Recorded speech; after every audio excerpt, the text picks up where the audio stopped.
Assalamualaikum warahmatullahi wabarakatuh. Perkenalkan, kami dari kelompok 1. Saya Chandra Kurniawan. Perkenalkan, saya Ahmad Fardiansyah. Perkenalkan, saya Wahid Izzah Anjutlain. Perkenalkan, saya Eka Yoga Adi Nur Putra. Di sini kami akan memenuhi tugas mata kuliah monitoring dan evaluasi klub.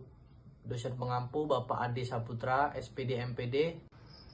Dan pada kesempatan kali ini, saya dan rekan saya akan menjelaskan materi tentang model Tyler. Baiklah, untuk materi yang pertama yaitu tentang definisi kurikulum.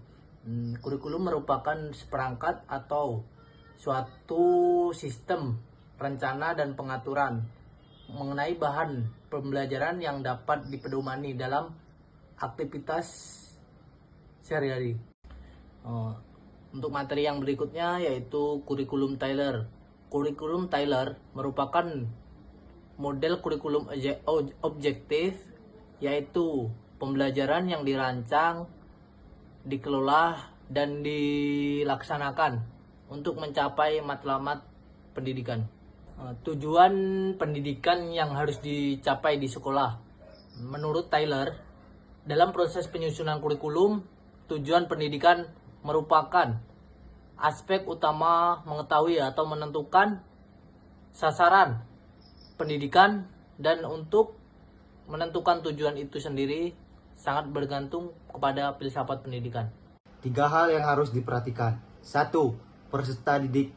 Tujuannya adalah agar tujuan pendidikan dapat disampaikan dengan baik dan tepat pada sasarannya. 2. Masyarakat sekitar. Kita harus memperhatikan karakteristik masyarakat dan juga lingkungan sekolah agar yang dipelajari peserta didik dapat relevan dan kehidupan sehari-hari. 3. Pendapat para ahli. Agar tujuan dari pendidikan itu mencapai, kita harus memperhatikan pendapat para ahli juga. Pemilihan pengalaman belajar untuk mencapai tujuan belajar. 1. Identifikasi tujuan pembelajaran. 2. Perencanaan pengalaman belajar. 3. Pelaksanaan pengalaman belajar. 4. Evaluasi hasil belajar. Yang pertama yaitu identifikasi tujuan pembelajaran. Cara untuk mengidentifikasi tujuan pembelajaran antara lain: yang pertama, konsultasi dengan para ahli; yang kedua, analisis kebutuhan peserta didik; yang ketiga, menggunakan standar pembelajaran; yang keempat, menentukan tujuan yang dispesifik, terukur, dan dapat dicapai, relevan, dan terkait. Yang kedua, perencanaan pengalaman belajar. Pengalaman belajar dapat mencakup berbagai strategi pembelajaran seperti pembelajaran berbasis makalah, masalah, diskusi kelompok, demokrasi, tugas, simulasi, atau juga bisa dengan observasi. 3. Pelaksanaan pengalaman belajar. Melaksanakan pengalaman belajar sesuai dengan rencana yang telah disusun oleh guru atau pengajar, harus menyajikan materi secara sistematis, memfasilitasi diskusi, atau menyediakan tugas dan aktivitas yang relevan. 4. Evaluasi hasil belajar. Mengevaluasi hasil belajar untuk menilai sejauh mana tujuan pembelajaran tercapai.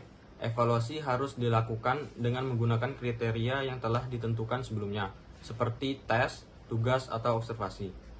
Cara untuk mengevaluasi hasil dari belajar antara lain yakni: 1. Menetapkan kriteria evaluasi. 2. Menyusun instrumen evaluasi. 3. Menampilkan data evaluasi. 4. Menganalisis dan menafsir data evaluasi. Aspek-aspek evaluasi. Yang pertama, evaluasi harus menilai perilaku siswa karena perubahan perilaku inilah yang dicari dalam pendidikan. Yang kedua, melibatkan lebih dari satu penilaian pada satu periode waktu. Sebagai kesimpulan, model Tyler adalah model yang paling dikenal bagi perkembangan kurikulum dengan perhatian khusus pada fase perencanaan.